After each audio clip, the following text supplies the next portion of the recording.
हम डरे नहीं हैं, हम सिर्फ सरकार से अपील कर रहे हैं कि हमें अपना समझिए।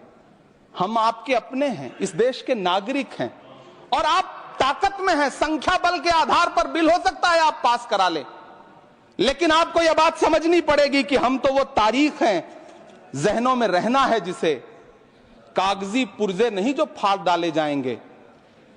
जिस जमी पर मैं खड़ा हूं ये मेरी पहचान है। आप आंधी हैं तो क्या मुझको उड़ा ले जाएंगे? कि मैं आज जद पे हूं तो इतना खुशगुमान न हो, मैं आज जद पे हूं तो इतना खुशगुमान न हो।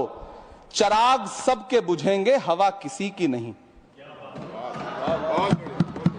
नीतीश कुमार जी हो, चंद्रबाबू नायडू जी हो, चिराग पासवान जी हो, जयंत चौधरी जी हो, देवे गौड़ा जी हो, जीतन राम मांझी जी हो, सबको समझना पड़ेगा कि जब जंगल में आग लगती है तो न वो बरगद बचते हैं जो हवा को आंधी में तब्दील करते हैं, न वो बांस बचते हैं जो आपसी रगड़ से चिंगारी पैदा करते हैं।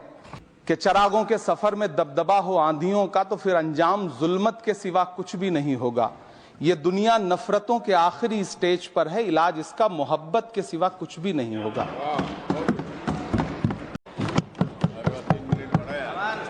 धन्यवाद सभापति महोदय। हम ही को कातिल कहेगी दुनिया, हमारा ही कत्लेआम होगा। हम ही कुएं खोदते फिरेंगे, हम ही पे पानी हराम होगा। सभापति महोदय, सन 1947 में दिल्ली की जामा मस्जिद की तारीखी सीढ़ियों पर खड़े होकर के भारत रत्न मौलाना अबुल कलाम आजाद साहब ने कहा था कि मुसलमानों कहां जा रहे हो, यह है तुम्हारा मुल्क, यहां तुम्हारे आबाओ अजदाद की कब्रें हैं। उस वक्त मौलाना आजाद की ये सदाएं सुन करके लोगों ने अपने सरों की गठरियां उतार करके रख दी थी। आज उसी दिल्ली में मौजूद देश की संसद में एक बिल आया है जो हमसे उसी जामा मस्जिद की सीढ़ियों के सबूत मांगेगा, जो उन्हीं सीढ़ियों के पास अपनी कब्र में सोए हुए मौलाना आजाद को फिर से कब्र से सदा देनी पड़ेगी कि ये जो कब्र है वो मेरी कब्र है, ये किसी सरकार की जागीर नहीं है। सभापति महोदय, मैं जहां खड़ा हूं इसी संसद भवन के सामने सड़क के उस पार अपनी कब्र में सोए हुए भारत के पूर्व राष्ट्रपति फखरुद्दीन अली अहमद की कब्र है। शायद अब उस कब्र से भी सदाएं आए कि ये कब्र मेरी कब्र है, ये सरकार की जागीर नहीं है। सभापति महोदय, मैं वक्फ कानूनों में किए जा रहे संविधान विरोधी बदलावों के खिलाफ बोलने के लिए खड़ा हुआ हूं। संविधान का आर्टिकल 14 हो, 29 हो, 30 हो, चीख चीख कर कहता है कि देश में सब बराबर के हकदार हैं। आर्टिकल 26 कहता है कि सबको अपने अपने मजहबी कामों के लिए मंदिर, मस्जिद, गिरजाघर, गुरुद्वारों का निर्माण करने का हक है और उसका रखरखाव का भी हक है। लेकिन डॉक्टर बाबा साहब अंबेडकर के संविधान को हर दिन कुचलने वाली ये सरकार देश के मुसलमानों से नफरत में इतनी अंधी हो गई है कि खुलेआम देश की संसद में देश सरकार के माइनॉरिटी मिनिस्टर साहब और होम मिनिस्टर साहब झूठ बोलते हैं और देश को गुमराह करते हैं। झूठ शब्द असत्य बोलते हैं। सरकार ने इस बिल का नाम उम्मीद रखा है। मंत्री जी कल से इसे देश के मुसलमानों के लिए नई उम्मीद बता रहे हैं। नहीं मंत्री जी, न तो ये बिल मुसलमानों के लिए नई उम्मीद है और न ही उम्मीद की नई किरण। सभापति महोदय, भाजपा ने पूरे देश में वक्फ के नाम पर कई सारे झूठ फैलाए हैं। आइए आज उनकी सच्चाई पर बात करते हैं। वक्फ ट्रिब्यूनल को ऐसे बताया जाता है जैसे वक्फ ट्रिब्यूनल कोई मजहबी खाप पंचायत हो। सभापति महोदय, जबकि सच्चाई यह है कि वक्फ ट्रिब्यूनल भी तो सरकारी न्यायिक विभाग है जिसमें सरकार द्वारा नियुक्त जज होते हैं, जिसमें प्रशासनिक अधिकारी होते हैं, कहीं ऊपर से थोड़ी आ गए। सभापति महोदय, देश के गृह मंत्री जी ने इसी सदन में कहा कि वक्फ ट्रिब्यूनल के फैसले के खिलाफ कोई कोर्ट नहीं जा सकता, जबकि सच यह है कि वक्फ एक्ट 1995 की धारा 83(9) के तहत हाई कोर्ट वक्फ ट्रिब्यूनल के फैसले की न सिर्फ समीक्षा कर सकता है बल्कि उसे बदल भी सकता है। सच तो यह है कि वक्फ बोर्ड खुद अपनी जमीनों के लिए कई सारी कोर्ट में मुकदमे लड़ रहा है। सभापति महोदय, दिल्ली की जिन 123 संपत्तियों को लेकर कल माइनॉरिटी मिनिस्टर, होम मिनिस्टर साहब और अभी आदरणीय नेता सदन बात कर रहे थे, आइए उनकी सच्चाइयों पे भी बात करते हैं। 1911 में जब अंग्रेजी हुकूमत ने कोलकाता के बजाय दिल्ली को राजधानी बनाने का फैसला किया, तो रायसीना हिल्स के चारों तरफ जो मुसलमानों की ढेर सारी जमीनें थी उनको एक्वायर किया गया और लुटियन को इसकी तामीर की जिम्मेदारी सौंपी गई। सेंट्रल विस्टा की तरह लुटियन जोन का मेगा प्लान तैयार हुआ, लेकिन उस वक्त के मुसलमानों ने उस वक्त की अंग्रेजी हुकूमत से अपनी इबादत गाहों को बचाने के लिए लड़ाई लड़ी। मामला ब्रिटिश गवर्नमेंट तक पहुंचा। तब यह तय हुआ कि वो जो धार्मिक स्थल हैं उन्हें जस का तस रहने दिया जाएगा। इंडिया गेट के बगल वाली मस्जिद हो जाप्तागंज, सुनहरी बाग मस्जिद हो, पार्लियामेंट रोड वाली मस्जिद हो, ऐसी 123 संपत्तियों के मैनेजमेंट के लिए 1913 में मुसलमान वक्फ वैलिडेशन एक्ट बना और उसके बाद एक नया शहर बसाया गया जिसे लुटियंस जोन का नाम दिया गया। फिर 1943-45 के बीच एक और समझौता हुआ आजादी से पहले, उसके तहत काफी सारी वक्फ जायदादों को सुन्नी मजलिस औकाफ बनाकर उसके अंडर किया गया ताकि उसकी देखरेख की जा सके। गृह मंत्री जी 2 दिन से सदन में जो बात कह रहे हैं वो दरअसल 123 संपत्तियां उसी सुन्नी मजलिस औकाफ के तहत आती। सभापति महोदय, आजाद भारत आजाद हुआ।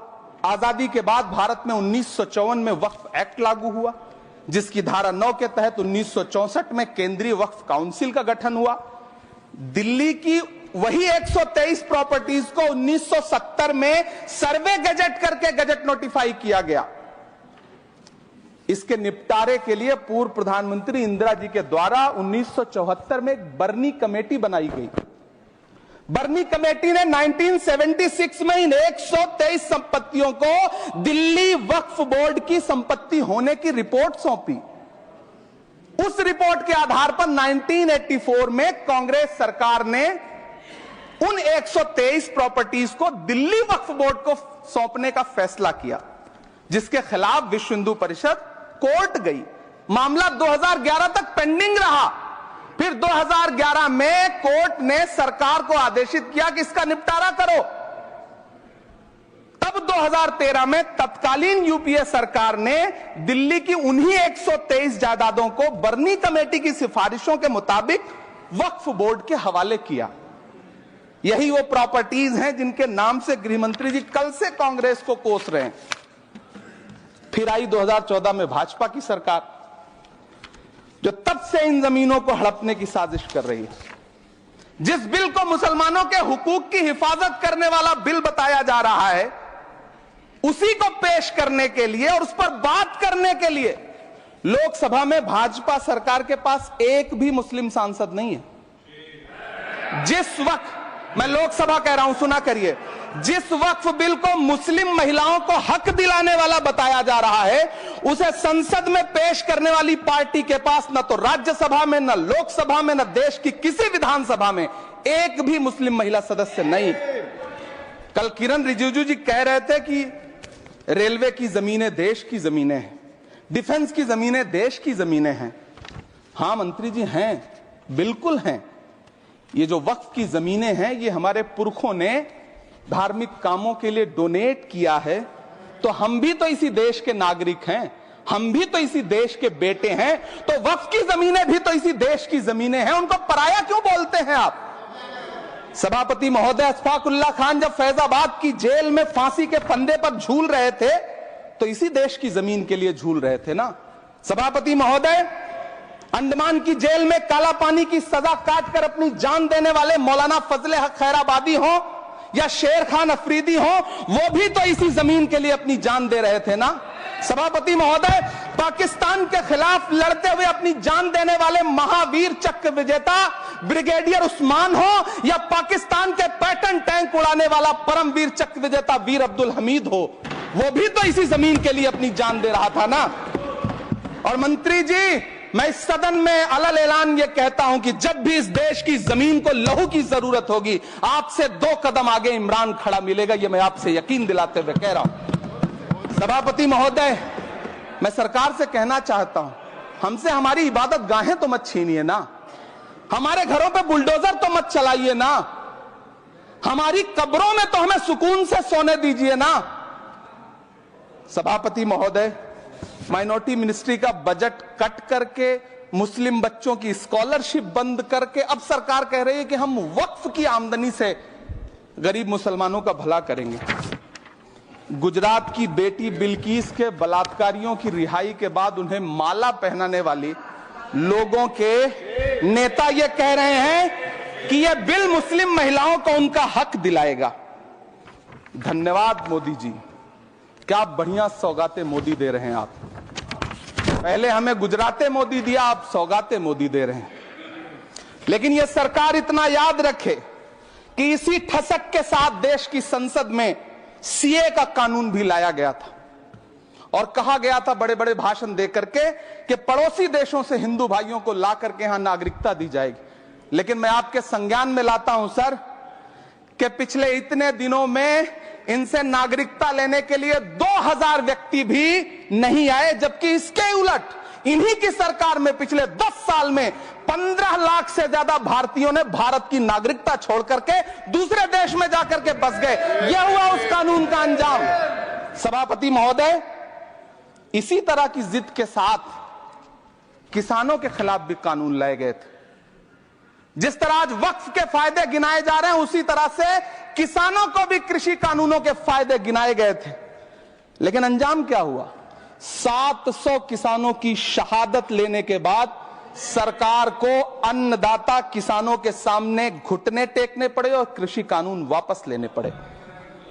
जिल्ले इलाही, जमहूरियत जो है वो नफरत और ठसक से नहीं चलती है, अकड़ से नहीं चलती है, उसमें सबकी हिस्सेदारी जरूरी है। कल देश के माइनॉरिटी मिनिस्टर ने लोकसभा में खड़े होकर एक शेर सुनाया था कि मुझसे कोई बदगुमान न हो, तो मैं उन्हें एक शेर सुनाना चाहता हूं कि मैं आज जद पे हूं तो इतना खुशगुमान न हो, मैं आज जद पे हूं तो इतना खुशगुमान न हो, चराग सबके बुझेंगे हवा किसी की नहीं। नीतीश कुमार जी हो, चंद्रबाबू नायडू जी हो, चिराग पासवान जी हो, जयंत चौधरी जी हो, देवे गौड़ा जी हो, जीतन राम मांझी जी हो, सबको समझना पड़ेगा कि जब जंगल में आग लगती है तो न वो बरगद बचते हैं जो हवा को आंधी में तब्दील करते हैं, न वो बांस बचते हैं जो आपसी रगड़ से चिंगारी पैदा करते हैं। सभापति महोदय, जब देश को मनमोहन सिंह साहब जैसा काबिल प्रधानमंत्री मिलता है तो देश को आरटीआई जैसा एक्ट मिलता है, सेज जैसा एक्ट मिलता है, मनरेगा जैसा एक्ट मिलता है, लिबरलाइजेशन मिलता है, राइट टू एजुकेशन मिलता है, नेशनल फूड सिक्योरिटी एक्ट मिलता है। लेकिन जब देश को सौगातें मोदी मिलती है तो क्या मिलता है? सीए मिलता है, फॉर्म्स लॉ मिलता है, आर्टिकल 370 मिलता है, इलेक्टोरल बॉन्ड जैसा एक्ट मिलता है और वक्फ अमेंडमेंट एक्ट जैसे बिल देश को मिलते हैं। मुझे तो अपने हमवतन भाइयों से पूछना है कि आपको अपने बच्चों की तरक्की, खुशहाली और नौकरी की दरकार है या फिर मुसलमानों की दान की गई जमीनों को लूट कर धन्ना सेठों को देने की साजिश करने वाले कानून की? सभापति महोदय, यह सरकार रात के 3 बजे तक पूरे देश को जगा करके संसद में अपने ही नागरिकों को नीचा दिखाने के लिए वक्फ बिल ला रही थी, तो उधर रात के 1:30 बजे अमेरिका हम पर 26% टैरिफ लगा रहा था। सरकार की प्राथमिकताएं देश को पता। सभापति महोदय, मैं बहुत भावुक हूं आज और मुझे अच्छा लगा कि आदरणीय नेता सदन जगत प्रकाश नड्डा जी ने बहुत अच्छी बातें भी की, मन से बातें की। क्योंकि उनके नाम में प्रकाश जुड़ा है तो मैं उनमें हमेशा एक रोशनी की किरण देखता हूं। मैं उनके सामने बहुत अदब से यह बात कहना चाहता हूं कि चरागों के सफर में दबदबा हो आंधियों का तो फिर अंजाम जुल्मत के सिवा कुछ भी नहीं होगा। यह दुनिया नफरतों के आखिरी स्टेज पर है, इलाज इसका मोहब्बत के सिवा कुछ भी नहीं होगा। मैं भावुक हूं, मेरी पलकें गीली हैं।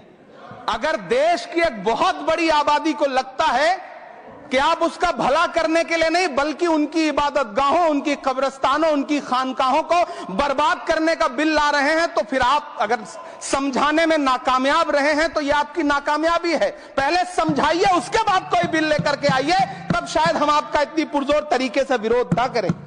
लेकिन सभापति महोदय, मैं अंत में सिर्फ इतना कहना चाहता हूं कि इस बिल में जो भी पॉइंट्स दिए गए हैं, बॉम्सी पोर्टल देख लीजिए, सरकार का झूठ आपको पकड़ में आ जाएगा।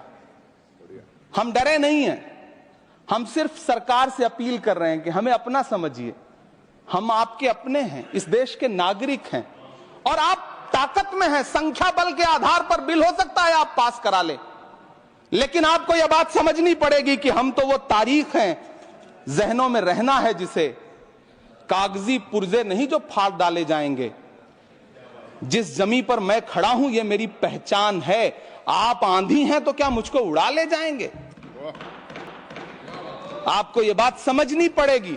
आपको अगर इतना विपक्ष की तरफ से पहले जेपीसी में इतने सारे पॉइंट्स आए और उसके बाद कल से लोकसभा में और राज्यसभा में सुझाव आप सुनने को तैयार नहीं है, लोगों की शंका को दूर करने के बारे में आप बिल्कुल सोच नहीं रहे, बस आप कह रहे हैं यह बिल उम्मीद की नई किरण है। नहीं साहब, इसे भले किरण जी लेके आए हैं, लेकिन ये उम्मीद की नहीं बल्कि नाउम्मीदी की किरण है। और इस देश की एक बहुत बड़ी आबादी इस बात से खदशे में है, शक में है कि आप सीधे उनकी जमीनों को लूट करके धन्ना सेठों को बेचना चाहते हैं। मेरी अब भी आपसे अपील है कि इस बिल को वापस लीजिए। यह बिल कहीं से आपके अपने नागरिकों के लिए अच्छा नहीं है। यह बिल सिर्फ इस देश के मुसलमानों को नीचा दिखाने का और अपने एक ऐसे मतदाता वर्ग को खुश करने का बिल है जिनको इस बिल के पास हो जाने से कुछ मिलेगा भी नहीं। लेकिन आप एक नैरेटिव देना चाहते हैं, एक मैसेज देना चाहते हैं। मेरी आपसे अपील है कि कृपया ये जो सबका साथ सबका विकास का नारा है, इस नारे को रत्ती भर तो चरित्रार्थ कर दीजिए। बहुत बहुत धन्यवाद।